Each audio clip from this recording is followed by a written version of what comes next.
Hey everybody, how's it going? Today I am finally going to answer that Q&A session that I did about a month ago. Sorry about that, but like I said in a comment somebody listed below, now I know why it takes forever for other YouTubers to do their Q&A sessions because going over all the questions and making sure you have an answer ready for them definitely doesn't take long. And, I only have, I think under 20 questions to answer. Others have much more and they have to sift through the right ones. I'm going to actually answer all of them because none of you were creepy. Thank you. Thank you. So, without further ado, let's get started. So, first one. Lucas, how often do I whale? Well, for Monster Strike, it's 0. Right? I've spent absolutely no money on this game and I'm completely free to play. In my other games for Puzzles and Dragons, I don't whale. I occasionally do those package deals that they do, like 99 cents for a free pull, or $5 for a set amount of magic stones, stuff like that. For Keiki no Kiseki, I pay the monthly thing to get some extra stamina points. And occasionally if it's a big event, I will spend probably the $20-30 for one of the higher packages. For my Oshiman's birthday, I usually spend the biggest package just to try and do the big gacha that they have that specifically drops her cards. So aside from that, Pokemon Go, I used to spend it on when the community days were there to get like incubators and stuff. But now that my work is on top of a gym, I don't have to spend as much. I actually don't think I've spent since we've moved to the new office. So at least there's a decent source of gold that way in that game. And I think that's all the other games I play for mobile devices. So hopefully you weren't asking about Monster Strike because you should know that I'm a free-to-play player. So alright, thank you Lucas for the question. David, who is your favorite monster in the game right now, and who do you think is the most underrated? Well, hopefully you know the answer to who my favorite monster is. That is, of course, Lorelei. Why? I mean, because at the beginning of the game, when I first started in NA, she was one of the first monsters that I got. And incidentally, she was, I think, the third monster that I got in the JP version, which is great. She was really strong at the beginning, right? Like having that insane bump combo to do all that homing damage was pretty up there. And so having that strong monster and multiples of her, I was able to bring her to a lot of stages and just have it melt the stage, right? So the fact that one monster could do that, despite the handicap of having low HP, it was a great starting monster and, just one that I loved using all the time whenever I can. Again, hopefully she gets a Transcendence soon because that'd be great. And hopefully it's as insane, if not more, than what Mozart was, right? Because when Mozart came out, I lost a lot of motivation because I was like, that's what Lorelei is, right? She is supposed to be that bump combo piercing craziness. And Mozart got that instead. So waiting for something awesome. Hopefully they don't let me down. I know a lot of other people like her. She was one of the main characters that was used for like normal dungeons. So I know there's a good following for her. So hopefully they do not disappoint with her transition. Who's the most underrated? Now that's a really tough question because I usually don't go out there and try monsters that aren't ideal for stages, right? Like I will finish a stage and then I'm done. I don't usually force something that I would like just because it's an underrated monster or not in the rankings. So unfortunately I don't have a good answer for this. Who's the most underrated?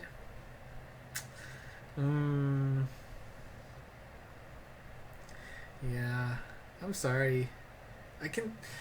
I will. Okay, in exchange, there the one monster that I do want right now is of course Hotori because her ascension form is the Mahjong style. So that is the monster I would really like. It would be nice if I got her.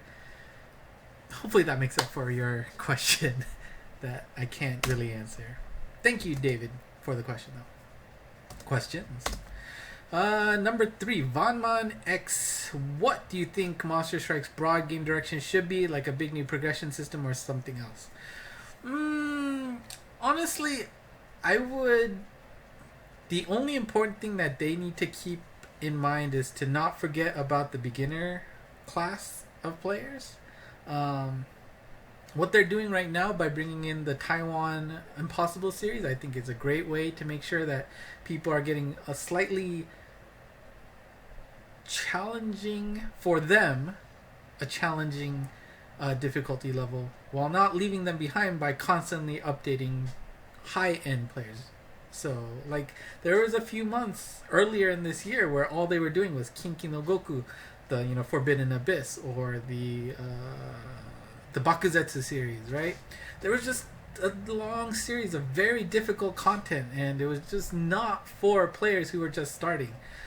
Even collabs were pretty hard in terms of what to bring in for newer players. And so as long as they don't forget about the new ones. Now, of course, they need to keep the high-level quests up, because you need to make sure that the higher, the whales and the higher-end players who've been here forever still have the challenge and aren't bored by content, right? But making sure you don't leave behind the newer players, because if you don't get newer players, you're not going to grow the game. And despite, Monster Strike is up there in terms of users and popularity, it usually is only downwards trending for them, right? So, and the report of them losing that much revenue, I'm sure it doesn't help, even though it shouldn't matter for the most of us, right? Like, that means nothing. But as long as they keep up coming, I wouldn't say a new progression system, but as long as they keep coming out with solid stages that are, of different difficulty levels to satisfy the different rankings of people in the game, that's what's important. Don't leave out the high end, don't leave out the low end. Just make sure you give a variety of difficulty so that you don't frustrate people. Because remember, like, even Shiro from Game With, he almost, or maybe even did, quit the game after Izanami first came out, right? Because when that high difficulty stage came out, it was really difficult and was prohibitive for newer players, right? But there was enough to bring them back in and incentivize them to continue. Right now it's a great time because you've got the free orb campaign with the prison Kuro-chan and all that stuff. It's very incentivizing people to join the game back up for the 6-year anniversary. So right now what I'm seeing is great, right? They've got the Taiwan series Tentai's the impossible level series. We've got some great Gozetsu quests that are not punishingly difficult, but it is a great challenge and it has different gimmicks. The fact that they're able to still come out with different gimmicks that is fun to deal with is a great thing. So I think they're on a great track right now, despite what their earlier earning report might say. And hopefully if they keep stuff up like this, we'll see some more good stuff. And looking forward to see what they have at the 6-year anniversary to keep this game going. Thank you, Vaughn. Next, AMAA. Congrats. Do you think that X-Flag may bring the EN version back, or they will add the English language? 100% no. You're hearing from me. They will never bring back an English version. And as a as a UI software engineer before, this is not a game that you can just simply change the language and have it just work. You saw that the iteration, if you played I think you did play the NA version, right? They ended up going with a completely different UI feel because, well, one, they probably thought that the NA audience needed a different look and feel to attract them, but just in general, having to if you don't plan for multiple languages up front, it is very difficult to do it after the fact, right? And so unless they completely revamp the UI, I feel like you saw what happened when the kakte, and when you do the gacha and the different text shows up to guarantee you have a 6-star. Remember how that looked like in NA? That looked horrible. That's what happens when you don't carefully plan for it, right? Kakte is 2 characters, right, in Japanese. In English, it's Guaranteed. I don't even want to count. It's over 10, right? It doesn't scale properly, right? Of course, if you think about it, be a little more clever, do stuff differently, you can get around it, but that takes time and effort, which I'm sure you know with all the campaign stuff, they sunk a lot of money into NA that didn't work out, right? So that's a ship that's at the bottom of the ocean and nobody wants to go there again, unfortunately. And translating is not as simple just like that to replace words. There's a lot of extra things you have to worry about that is not worth the effort, I don't think, right? So this game is only available in Japan for a reason, so it's a thing that they wouldn't worry about, not worth the investment. That's why my answer is 100% no. Thank you for the question. Again, I'm not related to X Flag or Mixie at all, so it's not like I would know, but I am pretty sure that that would never happen. Giga Storms, what is your occupation, or if you don't want to be that specific, what field do you work in? I think you may have said computer programmer in the past. That is true. I am a software engineer. I work in the Bay Area in California. I think that's good enough.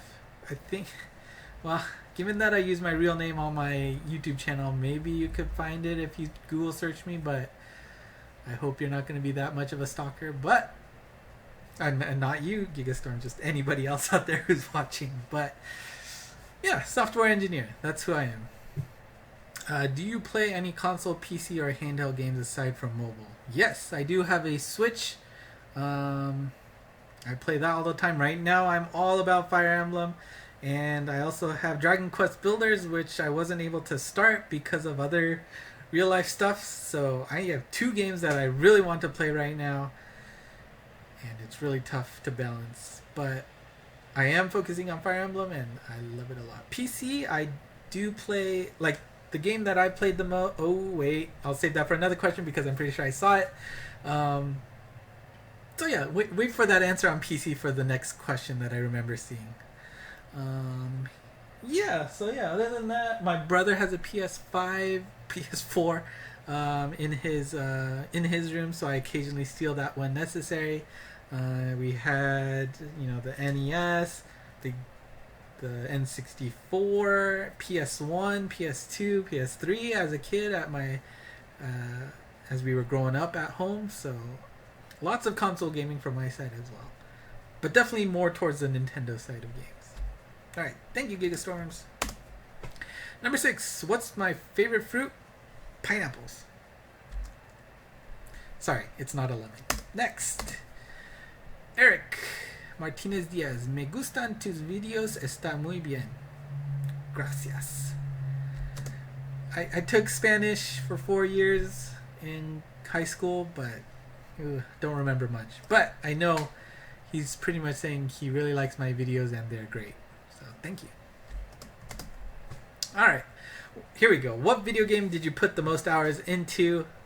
So this is to continue the question that Gigastorms asked. So on the PC, it would be by far Civilization 5. Played that a lot with my brother. Probably if we go historically, we played a lot of like Age of Empires and X-Wing versus TIE Fighter. Those games we played even with my dad all the time as we were growing up. So probably over all the years, that's probably the highest. Those two, it was a lot of fun to play that with my brother and my dad. So that's definitely great. Recent times, I would say Splatoon on the Wii U is up there in terms of hours spent. I'm not a shooter guy, but that game just definitely had the twist in it that made me want to keep playing over and over and over again. And Splatoon 2 on my Switch is no different. Of course, Breath of the Wild probably has the highest hour count on my Switch right now. That game I was playing like every time I got home, just right away got back into it to keep going. That was a lot of fun for sure. Other games that I play, aside from Steam, which I definitely checked and I said Civ 5 was the highest. I think Civ 6 ended up being the next highest. But Heroes of the Storm I also play a lot. I play that with some coworkers at work every Thursday, which is a lot of fun. I'm playing with people that I would not normally have interacted with in a workplace, like they are of positions much higher up that you don't normally you wouldn't normally talk to unless something bad really happened, really. So being able to just enjoy time with them and have fun with them instead is a great perk of the job right now. Okay, moving on. What's my favorite anime comic? So as you have seen from previous collab stuff in Monster Strike, I do not watch much anime at all. The only anime that I really enjoyed watching was Saki, and Saki is a mahjong based anime.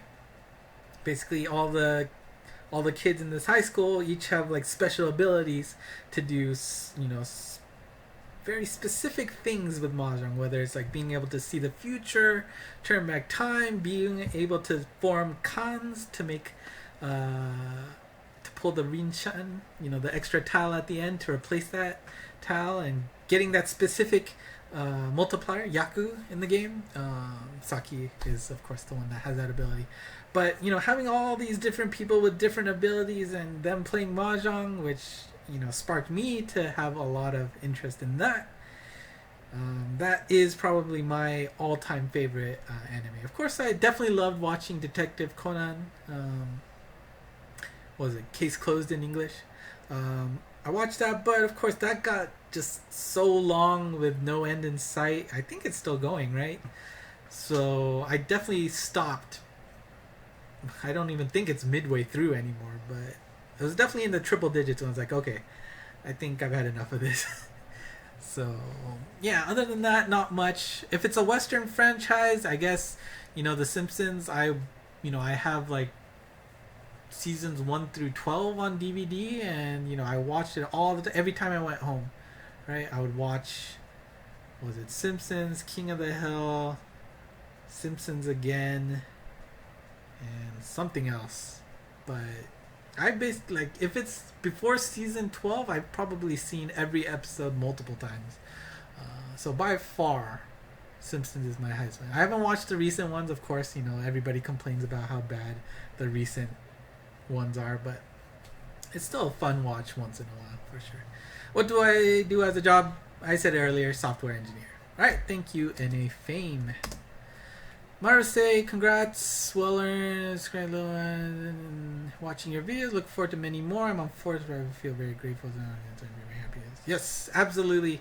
Having the subscribers here on this channel definitely keeps the motivation going, and as as I've said before, making sure that I can help those out there who can't understand Japanese. I think you can, right? You actually live in Japan as well, but for those who can't, me being able to provide the knowledge that I have to others is definitely the reason why I keep going. And okay, yeah, I knew there was a two-part of this. So the question: up until this point, what has been your biggest personal achievement? And honestly, it's being able to buy this place that I live in right now. It's the Bay Area, so it's not a home. That's pretty impossible at this point. But I mean, if you don't know, the Bay Area is pretty insane in terms of how much everything costs here, whether it's parking, home owning, everything's expensive here. But being able to have a job enough to save up and being able to purchase a place to live in, so I don't have to worry about rent anymore, by far that's probably my biggest personal achievement, making sure I'm able to do that safely.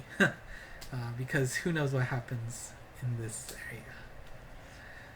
And I'll answer it anyway. What would you really like to do in the next couple of years? Well, okay, I guess I'm glad this is no question, because honestly, I don't think that far ahead personally. I enjoy my job. I hope I'm successful in it, and I'm still in a comfortable position, making sure that like I'm doing here, basically making sure that the new people that come into the job, keep them comfortable, making sure that they enjoy the workplace, and hopefully I'm also enjoying it there, so that there's no reason to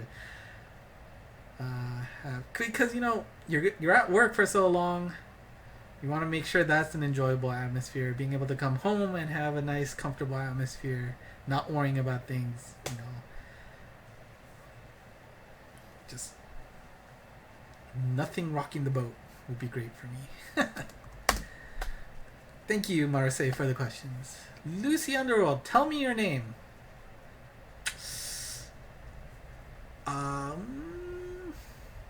There you go. Look there. You can find the answer to that question. What do you do if I have spare time? Well, I mean, as you know, I play games all the time. That is the bulk of my free time, right? Whether it's playing Monster Strike, Keiki no Kiseki, Puzzle and Dragons, on my Switch. That's the bulk of my free time. After that, it's making videos here for you guys to upload them, because this, taking videos take a long time, and there's a reason why I stopped even touching editing, because the amount of extra time that I put into that was way too significant and eating up way too much other time. So that's why I do all of these videos in one shot, unless it's really bad where I do need to cut stuff. That's it. Otherwise, like I talked about earlier, I do play mahjong, actual mahjong, not the matching tile mahjong, but if you don't know what mahjong is, look it up. It's a fabulous game that's has a lot of skill, simple but deep, kind of like Monster Strike. The mantra of what is a good game, right? I do play that. We try to do it once a month. I go all the way down to my friend's place in San Jose. It's a far drive, but it is fun to actually play it with the actual tiles, hearing them clacking. So much fun. So yeah, games, video making, mahjong, which is also a game. So really only two things. Thank you for the question, Lucy. The hottest waifu monster in Monster Strike, and why in detail? Well, Lost Memories, I will honestly say that when I saw this question, I actually had to go through the Monsterpedia and see what to do about that, and because tough question to answer, honestly, because I mean, sure, Lorelei is my favorite monster, but it's not because she's hot, right? It's because I think she's a very useful monster that I love to use. But going through the list, monsters like Snowball Alpha, right, with her. So really, if you have a short haircut, that's the kind of hairdo that I really enjoy.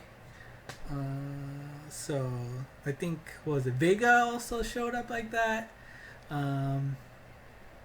Snowball Alpha. Was it one of I think Gabby's New Year form was really nicely drawn.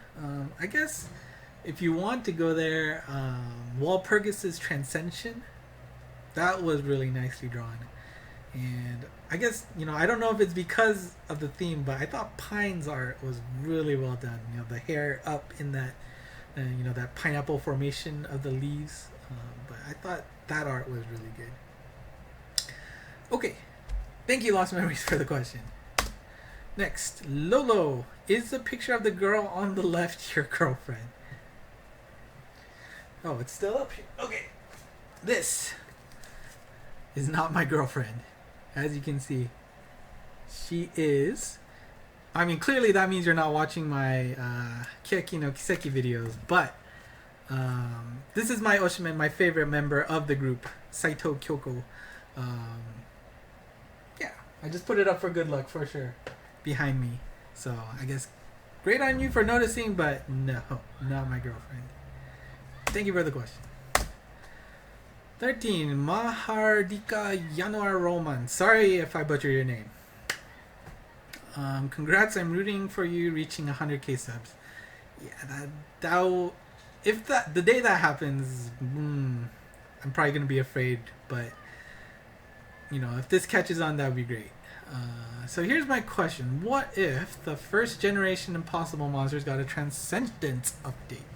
Do you agree or won't believe that X-Flag would? Well, I think that would be a great way to increase the starting the level of players, because Izanami, Kushinada, Yamatake, well, unfortunately Izanagi's not in the list, but Tsukuyomi, they still have decent usages as a starting set of monsters. Now, of course, I would assume a lot of people would do the reset marathon to make sure you start out with a strong monster, so it wouldn't necessarily be the case that there are monsters that you'd still want. I would say arguably Kushinada is still probably the only one that you would still want in your arsenal, because I still do use her for my Jades lineup, and having that Grand Command Strike Shot is really great, and being able to utilize that is not a bad thing.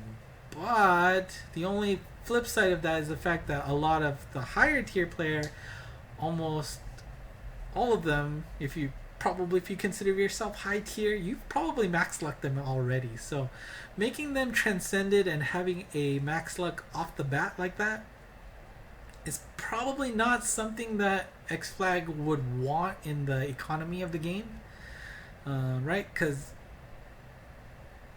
you're going to be giving them newer abilities, stronger strike shots, and or stronger bump combos in which it's already in a max luck state.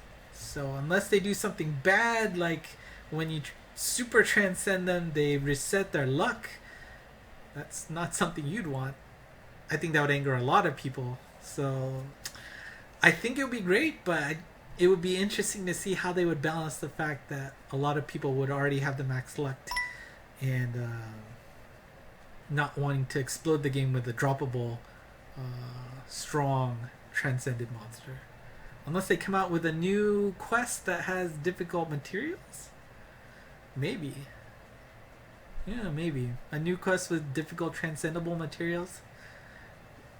We'll see. Who is your favorite Japanese Monster Strike YouTuber?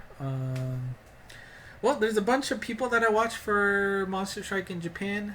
First, of course, Feko.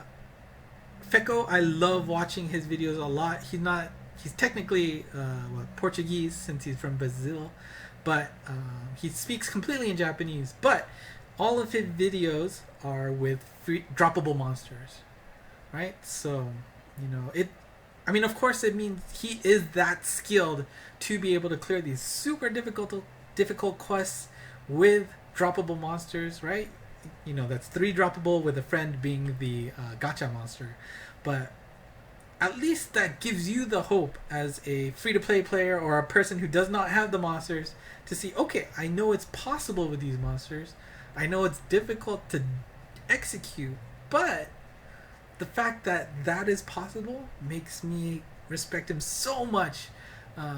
He's doing it in Japanese. As a foreigner, being able to express all of that in Japanese and to do this magnificent, skillful work is just amazing. So I have to put him up there. Otherwise, for celebrities, I love Touch Academy's Monster Strike videos. Features two twin comedians, Zatouch, Taki and Kazuya, Cho Helmet's Oshima, and Kitsune's Awaji. Those 4 guys, that is the epitome of what Monster Strike is. Right? You have 4 people playing together, taking on these quests. And not only that, they do fun, hilarious skits. They do crazy things just to be able to put able berries, quizzes. The fact that they're able to do the wide range of skillful play as well as fun, comedic entertainment is very, very fun to watch. And of course, I can't leave off my favorite YouTuber, Gorgeous. He is, of course, the the middle tier player, right? Like he likes he's the 50% line of Monster Strike players, and I mean it shows. He is not super skilled. He knows the basics of Monster Strike. He might not make the right decisions all the time, but the fact that he's able to have fun with the other assistants that he has on the show, he's also one of the few free-to-play players in the game that uploads videos. So the fact that when he gets a good gacha roll, most people are happy for him, right? Like it's not like Giko-chan who just throws money at the game and is able to max luck anything right off the bat. Of course, he is of course skilled in his own right. Now, of course, there's Pen, who's great with he has very good insight, but he of course is that top tier level player, top of the top. Who else do I watch? Of course, like you've seen them on the official videos, like Yunmi or who else?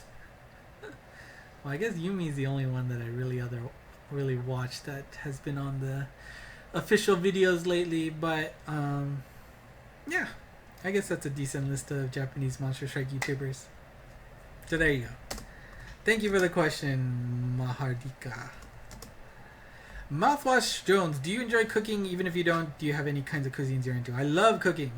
Just the only fact that spending the time to cook is definitely difficult because of traffic. When I get back from work, I tend to want to stay late, so I avoid the traffic. And by staying late, I don't want to cook as much when I get home because all the cleaning up is a pain. Like making, cutting, preparing is fun. The cleanup, not fun. So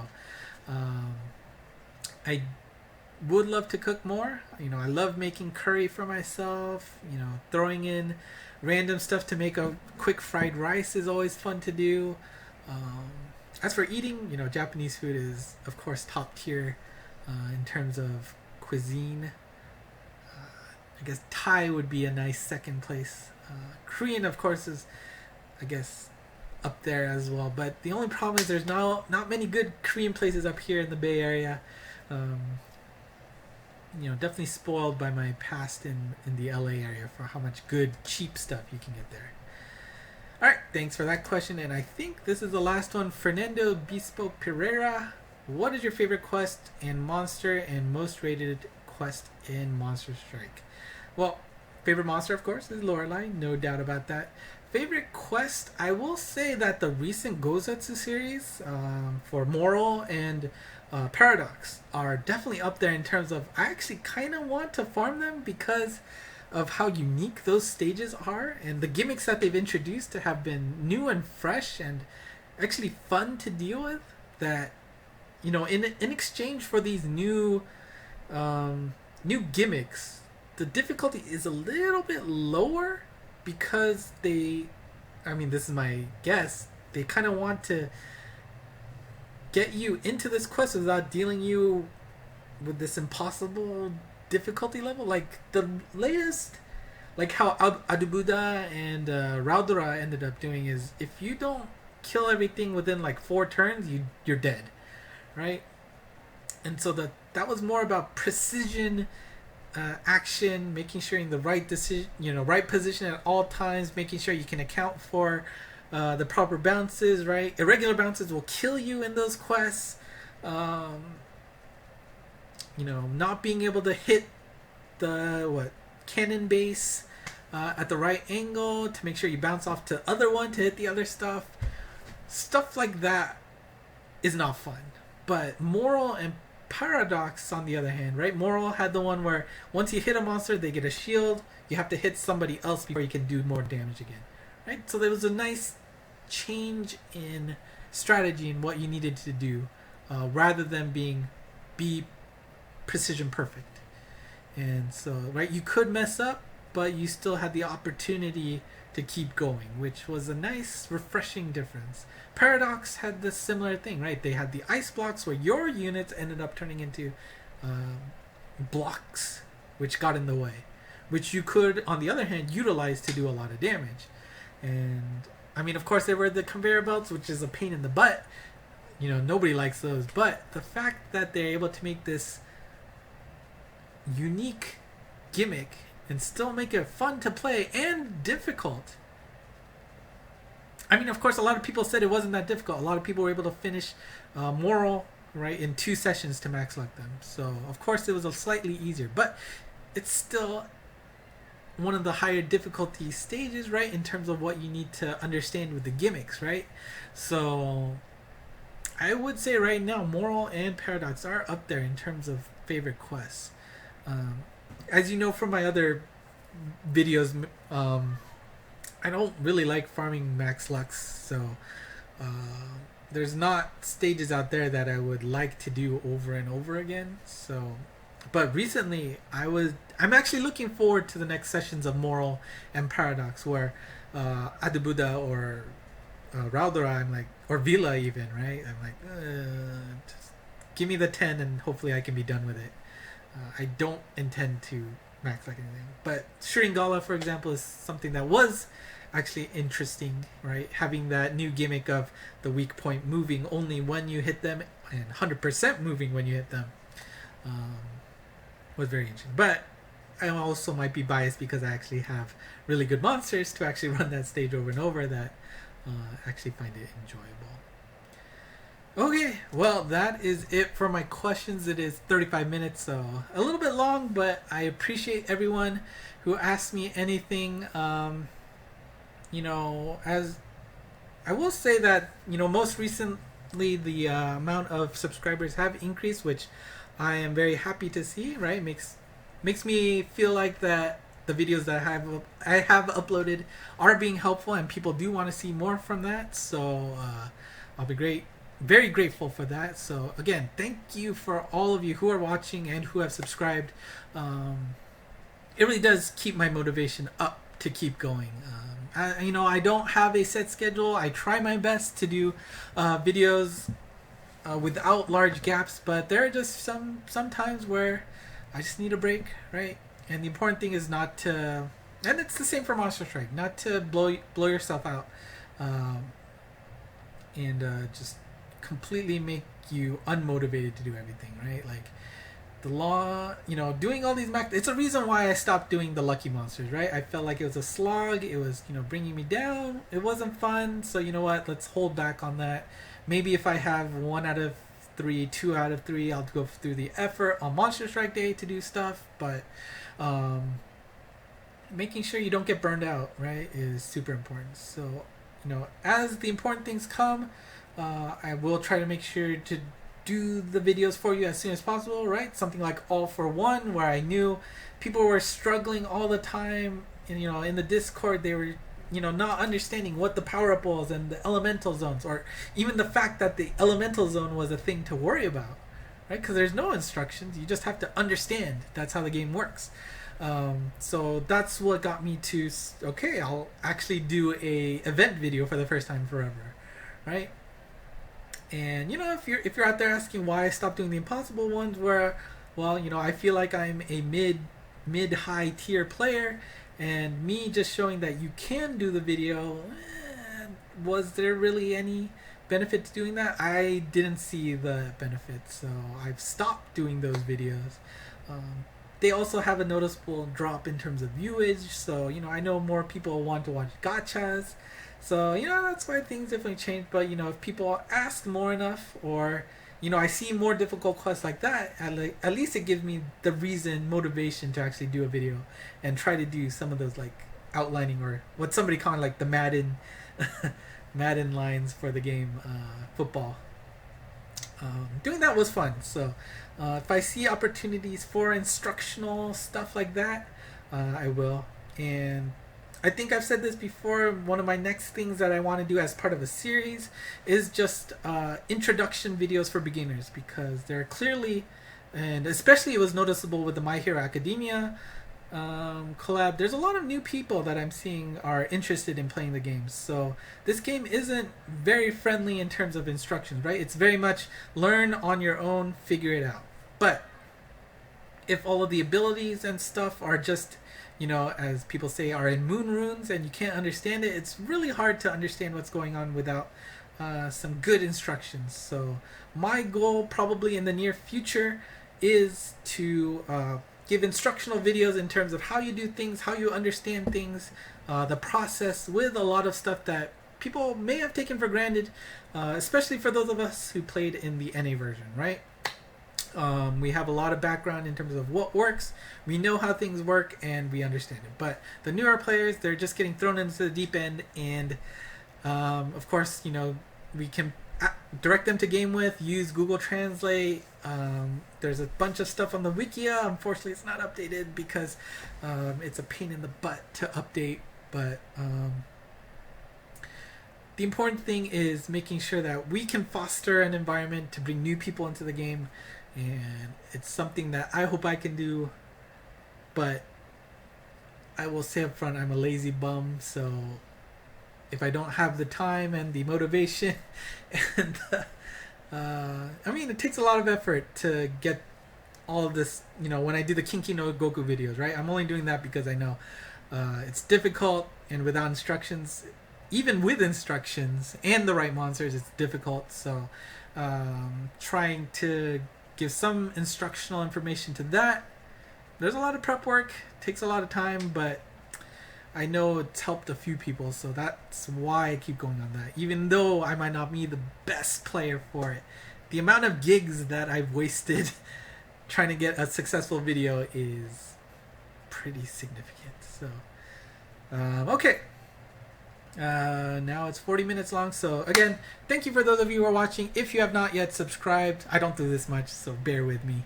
And if you're already watching 41 minutes of my video, you've probably already subscribed. But if you haven't, please go click that red button. It does give me the extra motivation I need to keep going, even though I do have enough right now. But no, I shouldn't say that. Please click it. Hit the like button to make sure you know you enjoyed this, and feel free to comment anything below. Hopefully it's not a more big question. My plan is to do another one of these at 777 subscribers. I've already passed the 620 mark, I think, since I've last uploaded. So there's a good chunk of people who joined in the last month or so. So again, I appreciate it. And all of you who have been watching from the get-go, let me know. Let me tell you, thank you. And hopefully I still am able to give the content that you're hoping for, that you're looking for going forward, and that you stay a loyal member of Scott Nack's army. I'll figure out a better name for that. Alright, so that was the subscribe spiel. If you are looking for other resources, follow me on ENG Monst or my YouTube channel, Scott Nack YT. You'll get the latest tweets, if I don't forget, when I upload videos. Discord channel, of course, me, SF, and Aegis. He's the one of the founders there. We're there a lot of the times, so you can jump on there, see if I'm around. I'm usually around unless it's work or I'm asleep. So if you have any questions there, most people don't bite in there, so feel free to join in there. There's a link to it at the header of my YouTube channel somewhere. You can join us there. You can also find the link on the Wikia. It is on the front page. Go ahead and feel free to join through there and just interact. It's mostly a fun place. Mostly. Alright. I think that's it. I think I'm going to lose my voice after talking for 40 minutes straight. But one more time, thank you for watching, and until next time, bye-bye.